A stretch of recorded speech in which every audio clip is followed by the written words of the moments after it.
కానీ ఒక మాట నేను మీకు జ్ఞాపకం చేస్తాను. భూమి మీద నువ్వు నేను అనేవాళ్ళం ఉన్నాము అంటే దానికి కారకుడు సృష్టికర్త అయిన దేవుడే. స్తోత్రం. దేవుడు లేకుండా మానవుడు లేడు.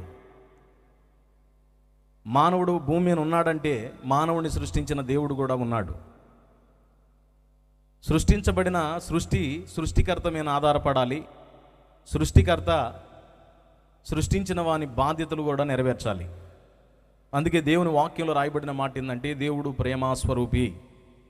మానవుల్ని దేవుడు ఎందుకు సృష్టించాడంటే ఆయన ప్రేమ కలిగిన వాడు కనుక తన ప్రేమను వెల్లడిపరుచుట కొరకై మానవుల్ని సృష్టించాడు.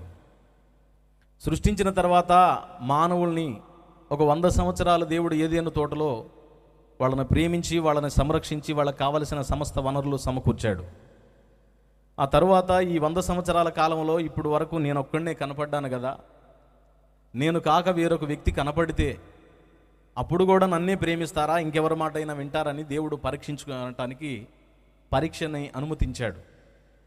ఏదైనా ఒక బహుమానం మనం పొందాలనుకున్నప్పుడు పరీక్షిస్తారు ప్రతి వ్యక్తి. నువ్వు ఎక్కడికైనా వెళ్ళు, ఏ విషయాన్నైనా గమనించు, పరీక్షించబడకుండా మనం ఇంకొక స్టెప్లోకి వెళ్ళలేం. అవునా? ప్రతిదీ నువ్వు ఏది మొదలుకొని చూసినా, చదువు పరంగా చూసినా అదే ఉంటుంది, రాజకీయ పరంగా చూసినా అదే ఉంటుంది, ఉద్యోగ పరంగా చూసినా అదే ఉంటుంది. చివరికి వ్యాపార రంగంలోకి వెళ్ళినా కూడా కొద్దిపాటి పరిస్థితి నుంచి ఒక హోదాకు వెళ్ళాలంటే కూడా పరీక్ష ఉంటుంది. ఇది దేవుని యొక్క చట్టం. దేవుడు కూడా ఏం చేశాడంటే వీళ్ళని మహిమ నుండి అధిక మహిమకు తీసుకెళ్లాలని దేవుడు పరీక్షించాడు. పరీక్షించినప్పుడు వాళ్ళు ఏం చేశారంటే ఆ పరీక్షలో ఓడిపోయిన వాళ్ళై దేవుడు ఏదైతే తినొద్దన్న పండు తిని తాము పాపం చేసింది గాక పాపిష్టి జనాంగాన్ని ప్రారంభానికి కారకులయ్యారు.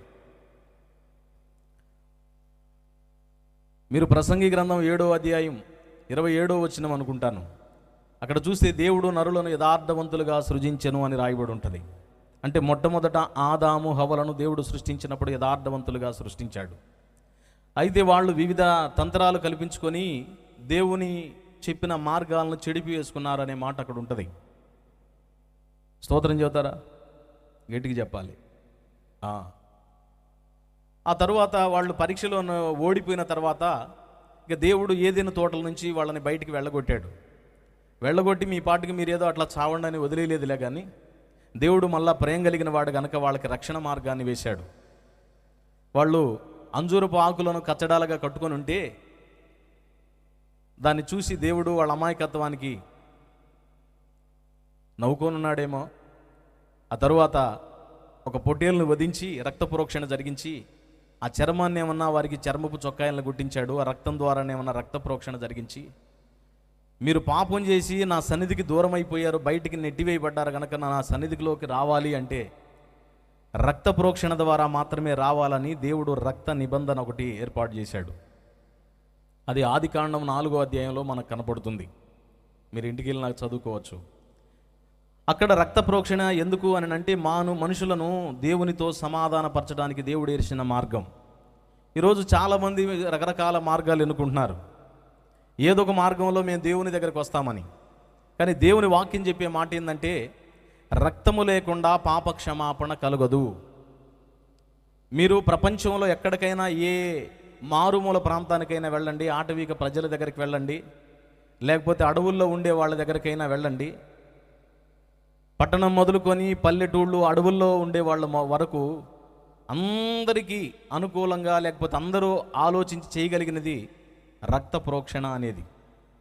ఈ రక్త ప్రోక్షణ ఎక్కడి నుంచి వచ్చిందంటే ఆదికాండము 4వ అధ్యాయంలోనే దేవుడు ఆదాములకు చెప్పాడు. ఆ తర్వాత వాళ్ళ పిల్లలకి చెప్పి వాళ్ళ పిల్లలకి చెప్పి అలా సంతాన ఉత్పత్తి జరుగుతూ నోవాహు దగ్గరికి వచ్చినాక జలప్రళయంలో సంతానం అంతా నాశనం అయిపోయి ఒక కుటుంబం మిగిలినప్పుడు కూడా పవిత్రమైన పక్షులను పశువులను వధించాడు అని రాయబడి ఉంది. అట్లా రక్త ప్రోక్షణ విస్తరించబడుతూ మానవుడు పాపం పోవాలి అంటే రక్తము ద్వారానే పోతుంది అనే మాట అందరికీ వాడుకైపోయింది. అయితే దేవుడు స్టార్టింగ్లో వాళ్ళకి అలవాటు చేయడానికి ఏమన్నా జంతు రక్తం ద్వారా వాళ్ళని సమీపించే విధంగా దేవుడు అలవాటు చేసుకుంటూ వచ్చాడు.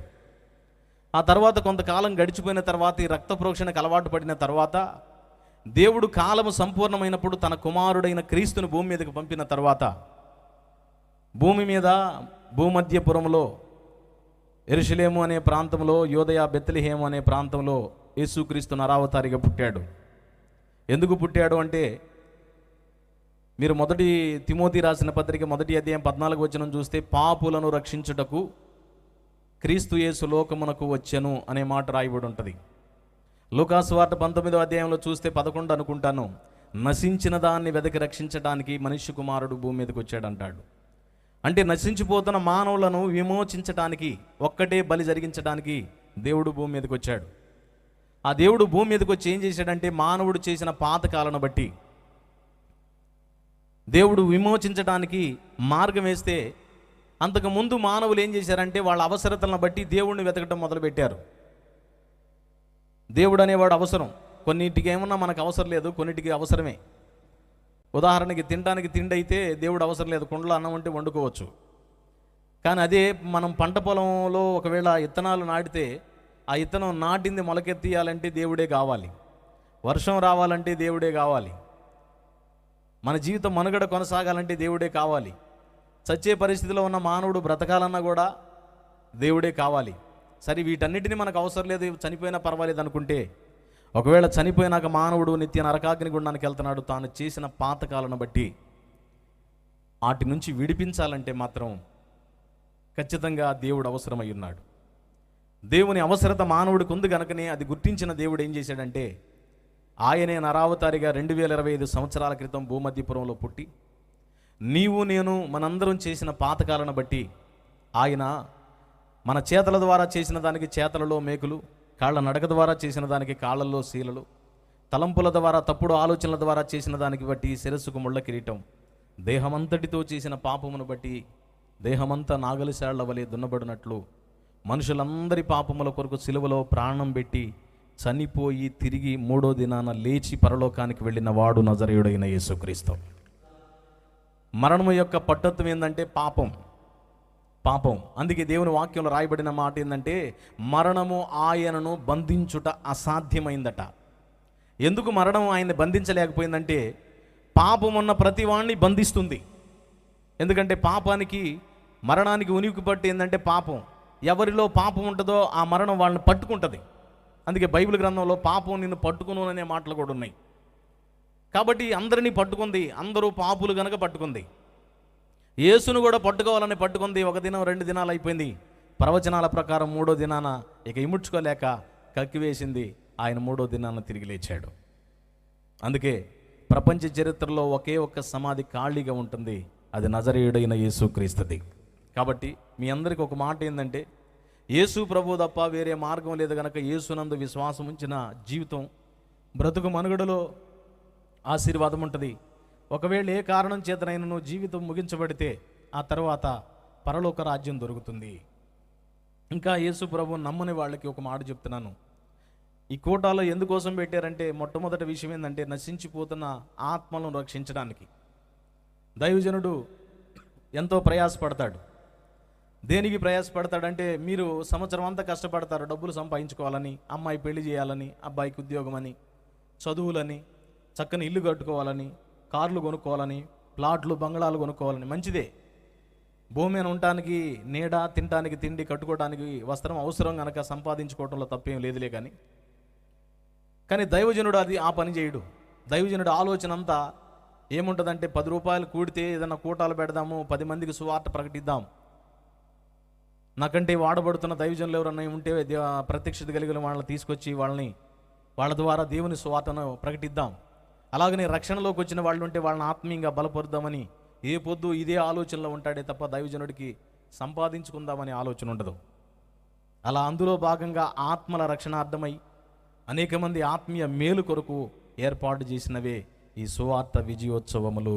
సృష్టికర్త అయిన దేవుని గుర్తించి ఆయన హృదయంలోనికి మనం చేర్చుకోవాలి. దేవుడు ఒక వ్యక్తి జీవితంలో ఇద్దరు ఉంటారు. ఉంటే దేవుడు అన్న ఉంటాడు, లేకపోతే దయ్యం అన్న ఉంటుంది. ఎవరు లేకుండా ఖాళీగా మాత్రం ఉండరు. కాబట్టి మానవుడు ఖాళీగా ఉండకూడదు. అందుకని సృష్టికర్త అయిన దేవుని తెలుసుకున్నాం మనకు, పరిశుద్ధుడైన దేవుడు మన హృదయంలోకి వస్తాడు. అందుకని చెప్పాను. ఇప్పుడు దేవునితో ఇక్కడ ఏమన్నాడు రాయబడిన మాటలో, ఆయన కొండ ఎక్కి తనకు ఇష్టమైన వారిని పిలువగా వారు ఆయన యొద్దకు వచ్చారు. వారు తనతో కూడా ఉండునట్లును దయ్యముల మీద అధికారము గలవారై దయ్యాలను వెళ్ళగొట్టడానికి ఆయన 12 మందిని నియమించాడు అన్నమాట అన్నాడు.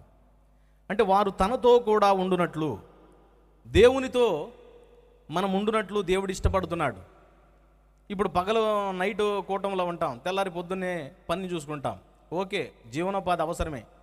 కానీ సంవత్సరానికి 365 రోజులు ఉంటే 65, 66 వేసుకోండి. ఆ 65 రోజులు 66 రోజులు ఉంటే ఆ 366 రోజుల్లో 4 రోజులు దేవుని కోసం కేటాయించడం తప్పేం కాదు. ఎందుకంటే అది ప్రత్యేకంగా దేవుని సన్నిధిలో గడిపినప్పుడు ఖచ్చితంగా సంవత్సరానికి కావలసినంత ఆశీర్వాదాన్ని దేవుడు మనకిస్తాడు. Praise lord. ఆ ఆశీర్వాదాన్ని పొందుకోవడానికి మనం ఏం చేయాలంటే తరచుగా దేవుని సమీపించాలి. ఇప్పుడు వారం మొత్తంలో ఆదివారం రోజు మనం కలుస్తాం, మిగతా రోజులు కలవాలంటే కొంచెం ఓళ్ళు నొప్పులని, తినలేదని, అప్పులని, తిప్పులని, నొప్పులని రకరకాలు. కానీ ఒక మాట చెప్పనా మీకు, చాలామంది ఏం చేస్తారంటే నేను కష్టపడి పని చేసుకుంటానని ఈ కష్టపడి పని చేసుకుంటానులేని దేవునికి దూరం అయిపోతారు. దీనికి ఒక దైవజనుడు అద్భుతమైన ఒక ఎగ్జాంపుల్ చెప్పాడు, నేను మీకు జ్ఞాపకం చేస్తా. ఆ మధ్యకాలంలో ఇద్దరు కట్టెలు కొడటానికి వెళ్ళారట. ఆడికే ఏం పలకట్లా మీరు, కట్టెలు కొడటానికి వెళ్ళాడు. ఈ కట్టెలు కొడటానికి వెళ్తే ఒక అతను ఏమన్నా పాపం ఉదయం మొదలుకొని ఇద్దరు ఒకే టైంలో వెళ్ళాడు. పొద్దున మొదలుకొని సాయంకాలం దాకా పాపం కొడతానే ఉన్నాడు, కట్టెలు కొట్టి కొట్టి కొట్టి కొట్టి. ఈ మధ్యలో ఒక అతను ఏం చేశాడంటే రెండో అతను కాసేపు ఒక గుట్ట అంటారు కదా, ఆ గుట్టో చెట్టు అది కొట్టి పక్క పోయి కాసేపు కూర్చుంటున్నాడు. కూర్చొని మళ్ళీ కాసేపు ఉన్న తర్వాత మళ్ళీ వస్తున్నాడు, మళ్ళా కాసేపు పోతున్నాడు, మళ్ళా వస్తున్నాడు, మళ్ళా కాసేపు పోతున్నాడు, మళ్ళా వస్తున్నాడు. ఇప్పుడు మీ లెక్క ప్రకారం మీరు చెప్పండి, పొద్దుగూకులు కొట్టిన ఆయన ఎక్కువ కొడతాడా, కూర్చొని కాసేపు చేసి ఆయన ఎక్కువ పని చేస్తాడు? మీరు చెప్పాలి. ఏం మలకరైందండి, బతికే ఉండారా? ఎన్ని?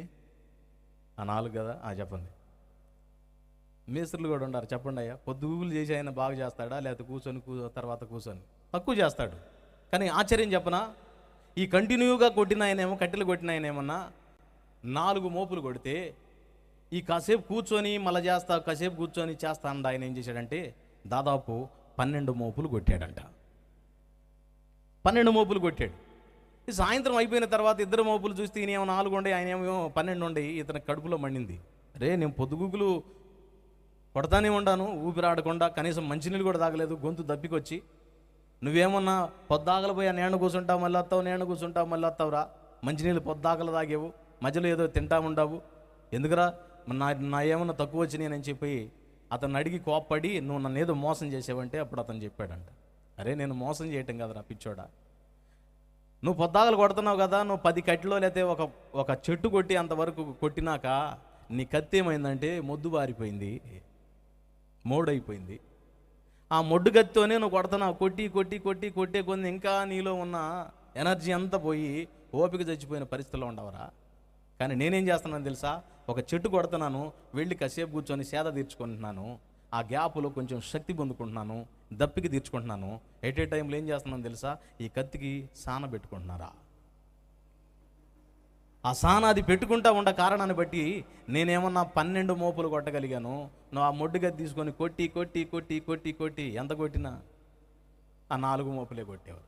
ఈ మాట మీకు ఎందుకు చెప్పానంటే, నువ్వు సంవత్సరం మొత్తం నేను ఏదో చేయాలని దేవుని సహవాసం లేకుండా, దేవుని సన్నిధి లేకుండా, దేవుని సాంగత్యం లేకుండా తిప్పలు పడ్డావు అనుకో, నువ్వు ఎంత తిప్పలు పడినా సరే ఆళ్ళలాగా 4 మోపులే ఉంటుంది, అలా పాతిల్లే ఉంటుంది, డొక్కు సైకిలే ఉంటుంది, ఆ మాచిపోయిన 4 జతలు కొట్టలే ఉంటాయి, ఆ 4 జతలు బట్టలే ఉంటాయి. మళ్ళీ పాసగారు పోయి పాపం ప్రార్థన చేయడానికి పోయి ఎత్తారమ్మా రాలేదు, ఎవరన్నా ఉంటే తిట్టుకోబాకండి. రాలేదు ఏంటంటే, ఏమొస్తామన్నయ్య, దేవుడు నాకేం చేశాడు అన్నయ్య, బాగాలేదు అసలు. ఏం చేస్తాడు దేవుడు? పొద్దాగల పని అని పోతివి, కష్టం అని పోతివి. అందుకని దేవుని వాక్యం చెబుతున్న మాట ఏంటంటే, దేవుడు చెబుతున్న మాట ఏంటంటే, వారు తనతో కూడా ఉండునట్లు. దేవునికి స్తోత్రం. మీరేం బలగట్లా, నాకు ఒక వీక్నెస్ ఉంది, రిప్లై ఉంటేనే సప్పలై, మరి అదేం అలవాటు, గట్టిగా చెప్పండి. Thank you. ఇప్పుడు దేవుడు కూడా అదే కోరుకుంటున్నాడు. ఈ భూమి మీద జీవిస్తున్న మనుషులని మనతో శత్రుత్వం కలిగిన వాళ్ళు కనబడుతున్న వాళ్ళిద్దరు, కనపడని వాళ్ళు ఇద్దరున్నారు. మీరు జాగ్రత్తగా వినండి. ఈ భూమి మీద మనకి వ్యతిరేకమైన శత్రువులు కనబడుతున్న వాళ్ళు ఇద్దరున్నారు, కనబడని వాళ్ళు ఇద్దరున్నారు. కనబడుతున్న ఇద్దరు ఎవరంటే, ఒకటి లోకం, రెండవది నీ శరీరమే. నీ శరీరమే ఇది కనబడుతున్నది. కనబడనివి ఏందో తెలుసా? ఒకటి సాతాను లేక అపవాది, రెండవది వాని సమూహము. ఈ రెండు మనల్ని లీడ్ చేస్తూ ఉన్నాయి. కనపడుతూ ఉన్నప్పుడు ఏమన్నా, ఈ దేహం మనల్ని కనపడుతుంది కదా, ఇది మనకి వ్యతిరేకమే. మీరు గమనించండి, మీరు ఈరోజు కూటానికి రావడానికి ఎన్ని పీట్లు పడ్డారో, ఎన్ని రకరకాల ఆటంకాలు వచ్చినాయో, ఎన్ని అవరోధాలు వచ్చినాయో. దేవుని సన్నిధికి రాకుండా ఇవాళ ఏం పోతావులే, లాస్ట్ కూటానికి పోవచ్చు కదా, లేకపోతే రెండో రోజు కూటానికి పోవచ్చు కదా, మూడో రోజు అయితే ఇంకొక ఆయన బాగా అద్భుతంగా చెబుతాడనో, అట్లా రకరకాలుగా అనుకొని ఎన్నో ఆటంకాలు అవరోధాలు నీకు ఎదురొచ్చినాయి. ఆ ఆటంకపరిచినప్పుడు నీ శరీరం కూడా దానికి సపోర్ట్ చేసింది, పోనీలే నిజంగానే కాసేపు ఆగని. కానీ నువ్వేం చేసావో తెలుసా? ఆ శరీరాన్ని జయించి దేవుని శక్తి ద్వారా ఇక్కడికి వచ్చి కూర్చొని దేవుని వాక్యం వినటానికి దేవుడు కృప చూపించాడు. అందుకే గలతీయులకు రాసిన పత్రిక 5వ అధ్యాయంలో 17వ వచనంలో ఒక మాట ఉంటుంది చూడండి. ఆత్మ శరీరమునకును, శరీరము ఆత్మకును అవి ఒకదానికొకటి విరోధమై ఉన్నవి. ఉందా? చదవచ్చు ఎవరన్నా? మౌత్ తీసుకుంటే బాగుండేదేమో, నేను చదువుతాటది మౌత్ లేకపోతే. గలతీయులకు రాసిన పత్రిక 5వ అధ్యాయం 17వ వచనం, శరీరము ఆత్మకును, ఆత్మ శరీరమునకును విరోధముగా అపేక్షించును, ఇవి ఒకదానికొకటి వ్యతిరేకముగా ఉన్నవి. కాబట్టి మీరేమి చేయ నిశ్చయింతురో వాటిని చేయకయుందురు. ఈ శరీరానికి ఆత్మకు వ్యతిరేకమట, వైరముగా ఉన్నాయి, ఒకదానికి నచ్చదు. అందుకే ఈ శరీరం ఏం చేసిందంటే సాతానుకు సపోర్ట్ చేస్తూ ఉంటుంది, మనకు సహకరించదు. ప్రార్థన చేద్దామంటే ప్రార్థనకు సహకరించదు, వాక్యం చదువుదామంటే వాక్యానికి సహకరించదు, ఆత్మలు రక్షిద్దామంటే రక్షించడానికి సహకరించదు. కారణం ఏంది అంటే, ఈ శరీరము మనకి దేవుని ఆత్మకు విరోధంగా పనిచేయడానికి ఇష్టపడుతుంది. అలాగనే లోకము కూడా అదే పరిస్థితిలో ఉంటుంది. దేవుని వాక్యంలో రాయబడిన మాట ఏంటంటే, ఈ లోకము దేవునికి వైరమని మీరు ఎరుగరా అన్నాడు. ఈ లోక స్నేహము దేవునికి వైరమని మీరు ఎరుగరా అన్నాడు. అంటే ఈ లోక స్నేహము దేవునికి విరోధమైనది. లోక స్నేహాన్ని ఆశించి కొంతమంది దాని మీద దృష్టి పెడతారు. మనం గుర్తించాల్సింది ఏంటంటే, ఈ శరీరాన్ని జయించాలన్నా, లోకాన్ని జయించాలన్నా మనం ఏం చేయాలంటే దేవుని సహవాసంలోకి వెళ్ళాలి, దేవుని పాదాల దగ్గరికి వెళ్ళాలి. అంత మాత్రమే కాదు, సాతాను కూడా మనకు వ్యతిరేకంగానే ఉంటాడు. వాని దూతలు కూడా. ఎఫెసీయులకు రాసిన పత్రిక 6వ అధ్యాయం 12వ వచనం చూస్తే, ఏలయనగా మనం పోరాడున్నది శరీరులతో కాదు కానీ ప్రధానులతోనూ అధికారులతోనూ ప్రస్తుత అంధకార సంబంధులకు లోకనాథులతోనూ ఆకాశ మండలమందున్న దురాత్మల సమూహములతో మనం పోరాడుచున్నామన్నాడు. పేతురు రాసిన పత్రిక 5వ అధ్యాయం 8వ వచనంలోనేమన్నా మీ విరోధి అయిన అపవాది అన్న మాట రాయబడి ఉంటుంది. వాడు గద్దించు సింహం వల్లే తిరుగుతున్నాడు అంటాడు. అంటే మన విరోధి అపవాది, వాని అనుచర గణనాంగం, మూడవది మన శరీరం, నాలుగవది లోకం. ఈ 4 అయితే శరీరమును లోకమేమో ప్రత్యక్షంగా కనబడుతుంది, దురాత్మ సమూహాలను దయ్యమేమన్నా సాతానేమన్నా మనకు కనపడరు. ఇవి మనల్ని ప్రభావితం చేస్తాయి, మనల్ని వ్యతిరేకిస్తాయి. మనం దేవుని సన్నిధికి వెళ్లకుండా చాలామంది వీటిని జయించలేకనే తిప్పలు పడుతూ ఉంటారు. శరీరాన్ని జయించలేక కొంతమంది యేసు ప్రభువుని నమ్ముకుని రక్షణ బాప్తీసం పొందుతారు. ఈ రక్షణ బాప్తీసం పొందిన తర్వాత పాపం వాళ్ళు ఆ ఆవేశానికి నేను నిలబడదానని తెగ డైలాగులు మాట్లాడతారు. మంచిదే, పాపం మంచిదే. కానీ కొన్ని రోజులు పోయిన తర్వాత వాళ్ళ డైలాగులు ఏమవుతాయో చివరికి ఏడ కనపడతారంటే బార్ షాపుల దగ్గర కనపడతారు. అరే, పరలోకం కావాలని ఆశించాడు, నేను పరలోకం చేరాలనుకున్నాడు, పాపాలను కడుక్కోవాలనుకున్నాడు, పాత జీవితాన్ని అసహించుకున్నాడు, దేవుని వైపు మళ్ళుకున్నాడు, ప్రమాణం చేశాడు సంఘం ఎదుట, దైవజనుని ఎదుట, పరిశుద్ధ ఆత్మదేవుని ఎదుట, ఇదిగో చచ్చేంత వరకు యేసు నొదలని ప్రమాణం చేశాడు. ప్రమాణం చేసిన తర్వాత ఇక పక్కన వాళ్ళని కూడా విమర్శించాడు, నేను గట్టిగా నిలబడాలని. అదేం జరిగిందో తెలీదు, కొన్ని రోజుల తర్వాత లోకంలో కలిసిపోయాడు. కారణం ఏందో తెలుసా? లోకంలో కలిసిపోవటానికి కారణం ఏంటంటే ఆ వ్యక్తి దేవుని సహాయం లేకపోవట. అందుకే అపోస్తల కార్యము 2వ అధ్యాయంలో 37 నుంచి చదివితే అక్కడ సహోదరులారా, రక్షణ పొందడానికి మేమేం చేయవలనని పేతురును కడమ అపోస్తలను అడిగినప్పుడు వాళ్ళు 4 విషయాలు చెప్తారు. అపోస్తల బోధ యందును, ప్రార్థన యందును, రొట్టె విరుచుట యందును, సహవాసమందు ఎడతెగకై ఉన్నారు అని 4 విషయాలు చెప్తాడు. క్రీస్తు రక్తంలో కడగబడి బాప్తీసం పొందిన వాళ్ళు చేయాల్సిన పని ఏందో తెలుసా? ఆ నాలుగు చేయాలి. ఆ 4 చేయాలంటే మనం దేవుని సహవాసంలోకి రావాలి, దేవుని సాంగత్యంలోకి రావాలి, ప్రభు పాదాల దగ్గర కూర్చోవాలి, దేవుని సన్నిధిలో కనిపెట్టుకుని కూర్చోవాలి. దేవా, నువ్వు నాకు సహాయం చేయి, ఈ శరీరాన్ని నేను జయించలేను, ఈ లోకాన్ని జయించలేను, ఎందుకంటే ఇది పాపిష్టి లోకం. నేను పరిశుద్ధంగా ఉండాలని ప్రయత్నం చేస్తున్నాను, నీతిగా యథార్థతగా బ్రతకాలని ప్రయత్నం చేస్తున్నాను, కానీ నా వల్ల కావట్లేదు తండ్రి, దయచేసి నాకు సహాయం చేయమని దేవుని శక్తిని ఆశ్రయించినట్లు దేవుని సహాయాన్ని కోరుకొని దేవుని పాదాల దగ్గరికి వెళ్ళాలి. ఈరోజు ఈ కూటాల ద్వారా నువ్వు గుర్తించాల్సిందేదో తెలుసా? నువ్వు ఇప్పటి వరకు ఓడిపోయిన అపజయమైన జీవితంలో ఉన్నావు, ఓటమి పాలైపోయావు, శరీరాన్ని జయించలేకపోయావు, శరీరానికి బందీ అయిపోయావు, శరీర ఇచ్ఛలకు, కోరికలకు, వాంఛలకు బందీ అయిపోయావు. లోకం నీలోకి వచ్చి జ్వరబడింది, లోక సంబంధమైన అలవాట్లన్నీ నువ్వు పాటించడం ప్రారంభించావు. దేవుడి మొట్టమొదటి దినాన నీ దగ్గర ఏం కోరుకుంటున్నాడో తెలుసా? నువ్వు నా సహవాసానికి వచ్చావు కదా, దిద్దుబాటు చేసుకోమని కోరుకుంటున్నాడు. దేవుని వాక్యంలో ఎస్కేల్ గ్రంథంలో 2వ అధ్యాయంలో మాట్లాడుతుంటాడు, నరపుత్రుడా నీవు చక్కగా నిలబడు. దేవుడు ఒక వ్యక్తిని దీవించాలంటే మొట్టమొదట దిద్దుబాటును కోరుకుంటాడు. అందుకే ఒక దైవజనుడు వాడాడు, ఆత్మార్పణ చేయకయే ఆశించి తిని చెలిమి అన్నాడు. అంటే దేవునికి మనకి అవరోధంగా, అడ్డుగోడలుగా కొన్ని ఆత్మీయ జీవితంలో వస్తాయి. పోయిన సంవత్సరం మీటింగ్లు జరిగిన అప్పుడు మొదలుకొని ఇప్పటి వరకు ఎన్నో అవరోధాలు నీకు దేవునికి మధ్య వచ్చినాయి.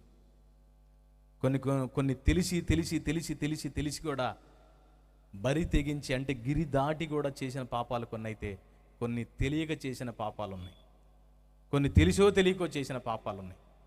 ఈ పాపాలన్నిటినీ నీకు నాకు దేవునికి మధ్య అడ్డుగోడగా నిలబడిని దేవుని ముఖం మరుగు చేసినాయి. ఈరోజు దేవుడు అంటున్నాడు, నువ్వు నా దగ్గరికి వచ్చి నన్ను సమీపించి వాటన్నిటినీ గనక నువ్వు ఒప్పుకోగలిగితే నేను వాటన్నిటినీ నా రక్తం ద్వారా తుడిచివేస్తాను. ఆమేన్. అందుకే దేవుని వాక్యంలో రాయబడిన మాట ఏంటంటే, అతిక్రమములు దాచిపెట్టేవాడు వర్ధిల్లడు, ఒప్పుకొని విడిచిపెట్టు వాని మీదకి దేవుని కనికరం వచ్చింది. దేవుని ఎదుట మనం మన పాపములు ఒప్పుకోవాలి. మనం ఒప్పుకోకపోతే మనకు నష్టం, మన కుటుంబానికి నష్టం, మన సంఘానికి నష్టం, మన ద్వారా సమాజానికి కూడా నష్టం అవుతుంది. ఏ దోషాలు ఉన్నాయో వాటన్నిటినీ మనం ఒప్పుకోవాలి దేవుని పాదాల దగ్గర.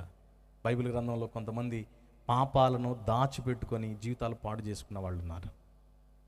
ఆకాను అనే వ్యక్తి ఉన్నాడు ఇశ్రాయేలు జనాంగంలో. వాళ్ళు ఎరికో ప్రాంతానికి వెళ్ళారు. చెప్పారు వాళ్ళు, ఎరికో ప్రాంతానికి వెళ్ళిన తర్వాత మీరు అది శపితమైన ప్రాంతము, అందులో మీరు ఏది ముట్టుకోవద్దు, సమస్తము తొలగించండి అని చెప్పంటే సరేనని వెళ్ళిన తర్వాత అది స్తుతుల ద్వారా కూల్చేశారు.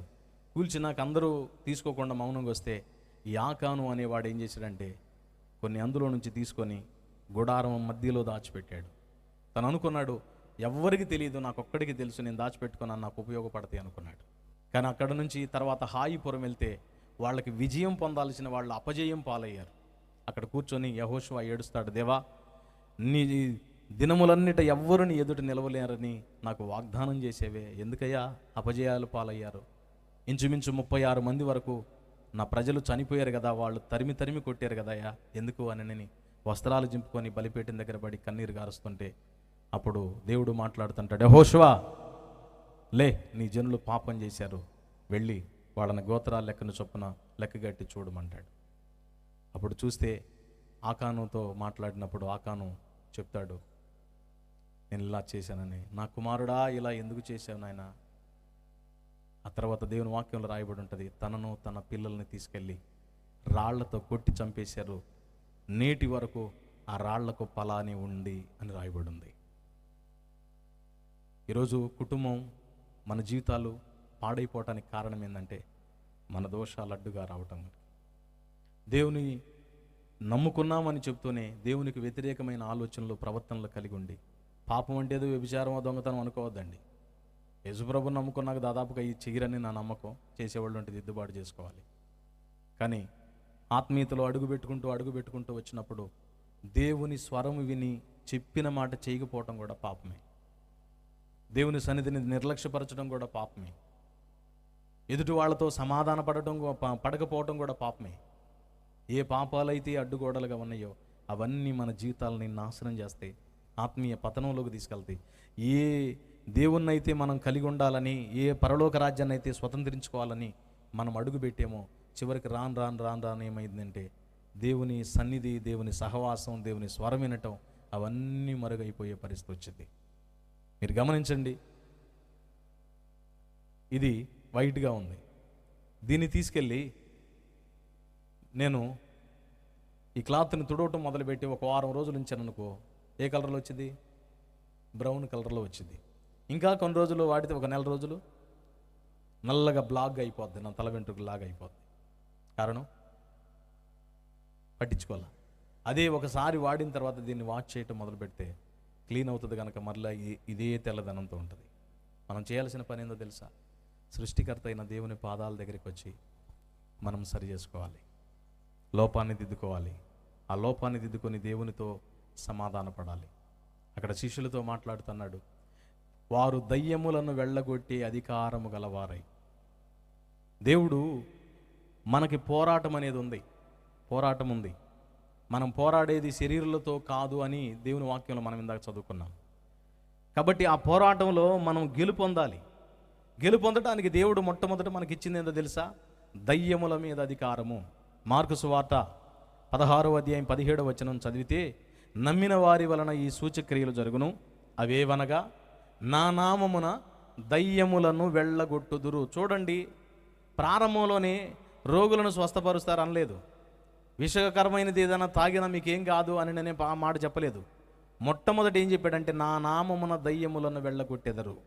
ఈరోజు సాతాను కబంధ హస్తాల్లో ఉన్నవాళ్ళు, నీ కుటుంబస్తులు కావచ్చు, నీ సమాజ ప్రజలు కావచ్చు, నశించిపోతున్న ఆత్మలు కావచ్చు, వాళ్ళందరూ దేవుని వైపు మళ్ళుకోవాలి అని అంటే, వాళ్ళని విడిపించాలి అని అంటే, మనంతటా మనమే బయటపడలేని పరిస్థితి ఉంటే వాళ్ళని విడిపించడానికి ఏడా వల్ల ఇది? మన తండ్రి సన్నిధిలో మహాకూటాలు జరిగితే దైవజనుడు షాలేం రాజన్న ఆ లాస్ట్ రోజు, ఆఖరి కూటం, ఈ 3 రోజులు మీరు ఒకవేళ ఎవరైనా లాస్ అయిన వాళ్ళు ఉంటే, దేవుడు నిన్ను పిలుస్తున్నాడు, నీ కోసమే ఈరోజు కూటమి ఏర్పాటు చేశాడు, దేవా నేను పాపిని, నా పాపాలతో కడిగేసుకోవాలనుకుంటున్నానని ఒక పిలిపిస్తే, ఆ పిలుపులో దగ్గరగా 500 మంది ఆత్మలు వచ్చి బాప్తిసం పొందారు. ఒక దైవజనుడు సంవత్సరం అంతా తిప్పలబడి ఇలాంటి కూటం 4-5 లక్షలు ఖర్చు పెడితే 4 ఆత్మలు, లేకపోతే ఒక 10 మంది ఆత్మలు రక్షణ బాప్తిసం పోతే పండగ చేసుకుంటారు. మామూలుగా ఉండదు అసలు. పలావ పెట్టి 3వ రోజు చికెన్ పలావ పెడతాడు అందరికీ. ఎంతమందికి పలకరైందండి? ఎంతమందికి? 10 మందికి. మనం దేవుని సహవాసంలోకి రావాలి. ఆమేన్, ఆమేన్. దేవుని సహవాసంలోకి రావాలి, దేవుని పాదాల దగ్గర కూర్చోవాలి. దురాత్మల మీద అధికారం ఇచ్చాడు దేవుడు, దయ్యాల మీద అధికారం ఇచ్చాడు. దురాత్మలు 3 రకాలుగా పనిచేస్తాయి, గుర్తుంచుకోండి. సందర్భం వచ్చింది కాబట్టి చెప్తా, పెన్ను ఉంటే రాసుకో. నెంబర్ 1, దురాత్మలు మనుషుల మీద వ్యసనాల రూపంలో పనిచేస్తాయి. ఈనాడు చాలామంది యవనస్తులు వ్యసనాలకి బందీలైపోతున్నారు. చుట్టా, బీడి, సిగరెట్, గుట్కాలు కాకనే గంజాయి అని, డ్రగ్స్ అని, నల్లమందని, హెయిర్ ఆయిల్ అని, ఇలాంటి వాటికి చాలామంది బందీలైపోయారు. ఆ వ్యసనాలన్నిటికీ కారణం ఏందో తెలుసా? దురాత్మలు ప్రేరేపితులై. మా మేనగోడల భర్త ఇక్కడ నున్నా అని ఒక హాస్పిటల్లో చేస్తారు. ఆ హాస్పిటల్ దేనికోసం అని అంటే, మానసిక ఇబ్బందిలో ఉన్నవాళ్ళు, మెంటల్గా దెబ్బతింటారే వాళ్ళ కోసం పెట్టింది. అక్కడికి వెళ్తే కోట్ల రూపాయలు సంపాదించిన వాళ్ళ పిల్లలు ఉన్నారు, యవనస్తులు. 20 నుంచి 25, లేకపోతే 18 సంవత్సరాల నుంచి 25-27 సంవత్సరాల లోపులో ఉన్న మంచి యవన ప్రాయంలో ఉన్న వాళ్ళు ఉన్నారు. ఏందయ్యా అని నేను చెప్పని అడిగితే వాళ్ళు చెప్పిన మాట ఏంది అని అంటే, అబ్బాయిని అడిగాను. మా అబ్బాయిని అడిగితే చెప్పాడు, అన్న బాబాయ్ ఇట్లా వీళ్ళందరూ డ్రగ్స్కి అలవాటు పడి రకరకాల వ్యసనాలకు అలవాటు పడి మెంటల్గా దెబ్బతిన్నారు. తినడానికి ఉంది, కోట్ల రూపాయల ఆస్తి ఉంది, అందచందం ఉంది, అన్నీ ఉన్నాయి, కానీ మెంటల్గా దెబ్బతిన్నారు. కారణం ఏందో తెలుసా? దురాత్మ పీడితులై వాటికి బందీలైపోయారు. దాని నుంచి విడిపించే వాళ్ళు లేరు. హాస్పిటల్కి వెళ్తే మందులు వాడితే కొన్ని రోజులు, నేను అడిగాను ఎన్నాళ్ళు ఉంటారు అని అంటే చెప్పలేము. కొంతమంది 4-5 నెలలు ఉంటారు, కొంతమంది సంవత్సరానికి రికవర్ అవుతారు, కొంతమంది 5 సంవత్సరాలైనా కూడా అప్పటి నుంచి ఇప్పటికి కూడా ఇందులోనే ఉన్నారు. ఒక నెలకి ఎంత అయ్యా అంటే 1,50,000 నుంచి 3 లక్షల వరకు ఉందంట. ఒక నెలకి 1,50,000 నుంచి 3 లక్షల రూపాయలు ఆ పిల్లలకు కట్టి 5 సంవత్సరాలు అందులో ఉన్నారంటే ఎన్ని కోట్ల రూపాయల డబ్బులు ఖర్చు పెట్టారో చూడండి. అలా యవనస్తులు ఎంతోమంది బానిసలైపోయి నాశనం అయిపోతున్నారు. ఇక్కడ కూర్చున్న యవనస్తులు ఎవరైనా మీ జీవితంలో అలాంటి పరిస్థితుల్లో ఉంటే నిన్ను విడిపించడానికే నా దేవుడి రాత్రి కూటం పెట్టాడు. ఓ యవనస్తుడా, నీ తల్లిదండ్రులు 9 మాసాలు మోసి కని పెంచి పెద్ద చేసి ఒక ప్రయోజనకరమైన పాత్రగా, ఒక అద్భుతమైన పాత్రగా ఉండి తల్లిదండ్రుల్ని పోషించి ఉద్యోగం సంపాదించి పోషించి ఉద్ధరిస్తావనుకుంటే చివరికి తల్లిదండ్రులకు గుండె కోత మిగిల్చేవాళ్ళు కొంతమంది. వివాహం అని, లవ్ అనే పేరుతోటి అక్రమ సంబంధాలు పెట్టుకొని చివరికి ఆ చదువుకు డబ్బులు ఖర్చు పెట్టి వాళ్ళు అప్పుల పాలైపోతే ఏడో స్టేషన్లోకి వెళ్ళి ఆ స్టేషన్లో కనపడతారు. మాకు మా అమ్మ వాళ్ళకి ఇష్టం లేదు, అందుకే మేము ఇద్దరం కలిసి మ్యారేజ్ చేసుకోవాలనుకుంటున్నాం, మాకు మైనర్ తీరిపోయిందని. అలాంటి పరిస్థితులు ఎందుకున్నాయో తెలుసా? దురాత్మ ప్రేరేపితులై వాళ్ళు బానిసత్వ సంఖ్యలలో ఉన్నారు. ఆ యవనస్తులను విడిపించడానికి ఒక యవనస్తుడిగా దేవుడు నిన్ను వాడుకోవాలనుకుంటున్నాడు. నువ్వు ప్రభువుకి నీ జీవితాన్ని అప్పగిస్తే నీ జీవితాన్ని బాగు చేయడంతో పాటు అనేక జీవితాలు కట్టేటట్లు నా దేవుడు చేయగలడు. ఆమేన్. యవనస్తులను చాలామంది అలాంటి వ్యసనాలకి బందీలైపోతున్నారు. రెండవది, దురాత్మలు ఎలా పనిచేస్తాయో తెలుసా? ఇచ్చెల రూపంలో, అంటే కోరికల రూపంలో పనిచేస్తాయి. కొంతమందికి కామ ఇచ్చెలు, కామ కోరికలు ఉన్నాయి, రకరకాల కోరికలు ఉన్నాయి. కోరికలు ఇంకా నేను ఎన్నెన్ని చెప్పాను. ధనం మీద కోరిక, విపరీతమైన ధనాన్ని ఆశిస్తారు. ఎంత డబ్బులు తీసుకొచ్చి ఇంకా తీసుకురా తీసుకురా తీసుకురా తీసుకురా తీసుకురా అని చెప్పని భర్తలు ఏదించే వాళ్ళు ఉన్నారు కొంతమంది. డబ్బులు వస్తానే ఉంటాయి, ఏమి లేనప్పుడు ఏమన్నా అంటారు, నాకు కొంచెం ఏదన్నా కొద్దిగా అవకాశం ఉంటే చాలన్నా, కొద్దిగా జీవనోపాధి జరిగితే చాలు, నేను దేవుని పని చేసుకుంటానంటారు. ఇంకొన్ని రోజులు పోయిన తర్వాత దేవుడు ఒకవేళ ఇచ్చాడనుకో, ఆ తీరిక లేదన్నా ఇంకోటి చేస్తున్నానని చెప్పని ఇంకో దాంట్లో పోతారు. అట్టబోయి చివరికి ఏది లేకుండా ఇంటికాడ మిగిలిపోయిన వాళ్ళు ఉన్నారు కుప్పల కొంది. ఒకవేళ అక్కడ ఇట్లా కూర్చున్న వాళ్ళు ఉంటే దీన్ని ఏమంటారంటే గొంతెమ్మ కోరికలు అంటారు. దురాత్మ ద్వారా ప్రేరేపించబడిన వాళ్ళై అతి ఆశ. ఆశ ఉండొచ్చు, అతి ఆశ ఉండకూడదు. కొంతమందికి అతి ఆశ అనమాట. ఈ సెల్ ఫోన్ వాడతారు, నేను కూడా వస్తా. ఎంతవరకు వాడాలి? అవసరతను బట్టి వాడాలి. కొంతమంది ఏం చేస్తారు తెలుసా? దాంట్లో తలకాయ పెడితే గంట తెలియదు, 2 గంటలు తెలియదు, 3 గంటలు తెలియదు, 4 గంటలు తెలియదు. కొంతమంది యూట్యూబ్లో చిన్న చిన్న షార్ట్ వీడియోలు పెడుతున్నారు. బిడ్డ పోయి పొయ్యిలో పడింది కూడా తెలియకుండా ఆమెకి ఆడుతుంది. ఎంత దారుణమో చూడండి. పిచ్చి పిచ్చి కోరికలు. ఇది 2 అయితే, 3వది దురాత్మలు పనిచేసేది ఎలాగో తెలుసా? దయ్యం పట్టిందంటారే, అట్లా ఆత్మరూపంలో మనుషులకు పట్టి పీడించే పరిస్థితులు ఉన్నాయి. ఈ 3టిని విడిపించాలి అని అంటే మనము దేవుని శక్తి లేకుండా కుదరదు. దేవుని శక్తి లేనోడు వెళ్ళాడు అనుకో, స్కేవా కుమారులాగా ఉంటుంది. మీకు తెలుసుగా, అపోస్తల కార్యం 19వ అధ్యాయం అనుకుంటా, బట్టలోడు తీసిందా కొట్టింది, వాళ్ళు దిగంబరులు అయ్యారంట.